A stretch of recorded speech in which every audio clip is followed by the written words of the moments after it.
Keystone approached me to create a new map. With the addition of the new Bergman lift and the terrain around that bowl, it was essential that Keystone had a new map. To be a part of such an iconic ski area's history is just incredibly special.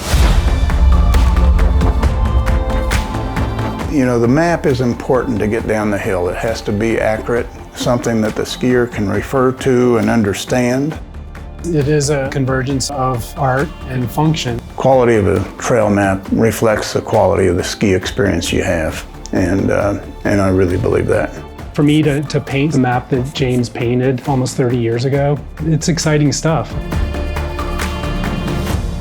To be a part of that lineage of different trail maps and different styles and changes over the years, that's a big step in my career.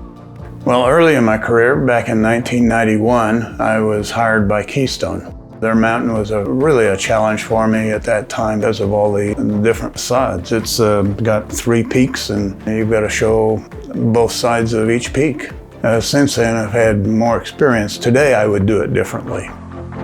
An area like Keystone that has so many aspects and so many different features, it does make it very challenging to draw, especially to try to fit all of those different aspects and perspectives into one perspective. As a ski map illustrator, you have to turn mountains. There's lots of things that are stretched and pulled around. There's just a lot of different perspectives that you work in.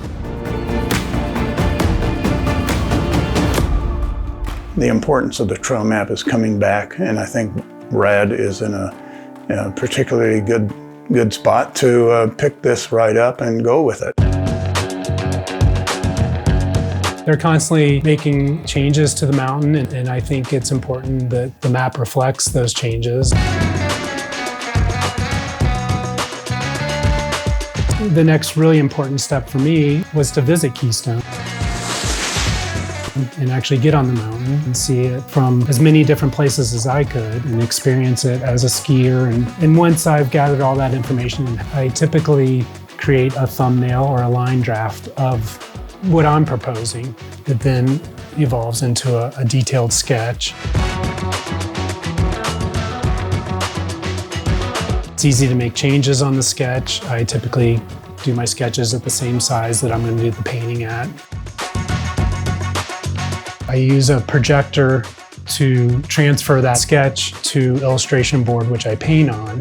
And I do that for consistency. Things aren't changing from one step to the other, and it really just continues to build upon itself.